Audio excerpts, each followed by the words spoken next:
Parents and even the entire community send our students to local schools with love, care, and respect. A good example of our concern for the welfare of students is shown when neighborhood drivers behave when they see a school bus. Unfortunately, it seems that, at least in some school districts, that love and respect for students stops as soon as the students enter the school building because of the evidence you are about to see for yourself. I want to share with you today two of the several sad cases that I have documented in South Texas and particularly in the Lower Rio Grande Valley. In fact, there are solutions available that are simple, inexpensive, and practical. But school administrators and staff will have to make some cultural changes to improve the air quality in our schools. I will not release the identity of these two school districts. My intention is not to single out any particular school districts. Instead, it is my hope that our school districts and our legislatures get this very important message. And I encourage everyone who sees this video to share this information with the people that you think can make a difference. The first one is a middle school. It has an open chase around the classrooms located in the middle. The situation has created two serious problems. Number one, very high carbon dioxide, and number two, very high level of dust accumulation for years. Each classroom inside this chase area, where air is pumped into the classrooms, had far too much carbon dioxide and too much dust deposit from a poor quality air conditioning system maintenance. In fact, one can easily scoop up dust particles from the dust line as you see here. All the air conditioning systems in the school building had this bad problem. Sadly, the school district has known about this problem for some time, but has failed to address it properly. They did minor work, but the situation continued and has become worse. Not surprisingly, students and staff have complained about the poor air quality that can cause some very serious medical problems in those exposed to this air day after day, year after year. Other campuses in this same school district have similar situations. Unfortunately, the administration has unnecessarily spent a lot of time and money defending themselves, doing extra cleaning, but not resolving the issue. This is a good example of a lack of proactiveness. When the superintendent of this school district told me his district was being proactive, I had to politely tell the superintendent that this was not the case, at least as their efforts pertain to indoor air quality issues. The sad part, because of the many students and staff affected, it took this district years to even begin to take this situation seriously. This is a school district that has a history of numerous indoor air quality problems in the past. Case number 2 is an elementary school. In fact, this is one with several pre-kindergarten classrooms. Great, loving, happy kids. Among the many things they all have in common is that they have rapidly growing lungs and they all breathe very bad air at this school. And they have been breathing this bad air for a very long time. When you open the door of this closet, you will see the air conditioning system that provides the so-called conditioned air in the classroom. But the air is conditioned to be poisonous because of the facts that you are about to see. Fact number 1. Let us begin by looking at the dust accumulation on the outside frame of the air intake vent. It should be clean, always clean. It should never look like this. Here is a close-up look at this dust problem.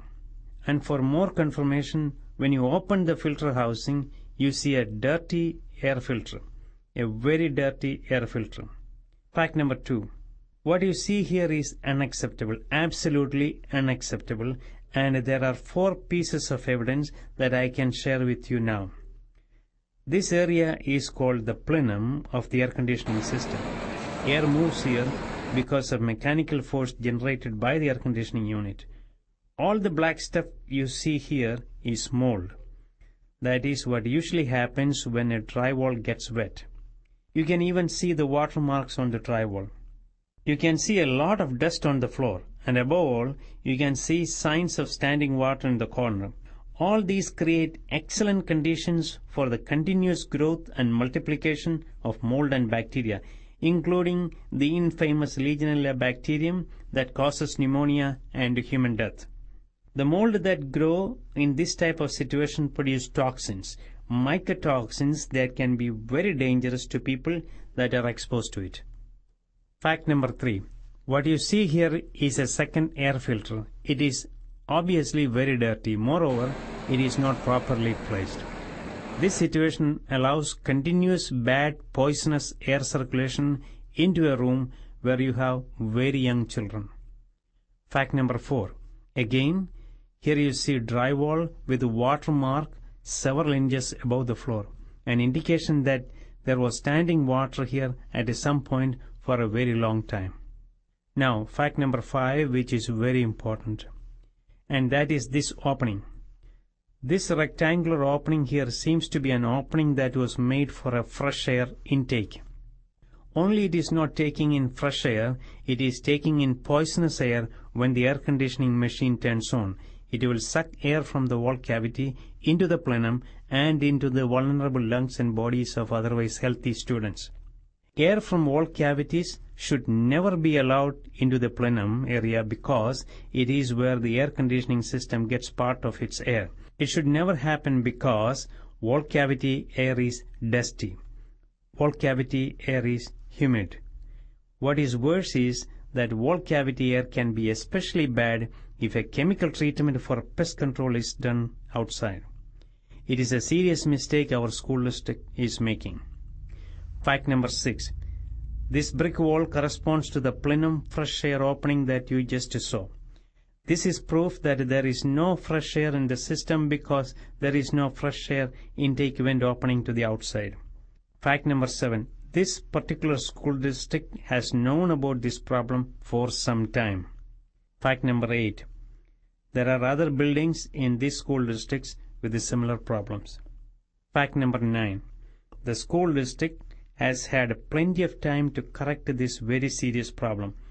I know it because I personally pointed out this problem to them in the past. You may ask me when. When did you advise the school district officials about this problem? Sadly, it was almost 9 years ago. To be precise, it was 100 days before the disaster at the World Trade Center 9/11/2001, and the pictures that you see today was taken on February 19, 2010. I have no plans to reveal the identity of the school or school district.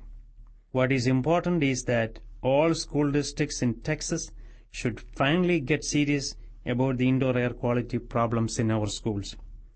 It is not difficult to maintain reasonably good air quality in buildings and a good fresh air circulation. I'll be happy to teach you if that is needed. I hope state legislatures and others of influence see this video. I hope parents of all school children in Texas see this video. And above all, I hope the school districts start to take air quality issues very seriously, especially in the elementary schools, because this type of poor air quality harms young children.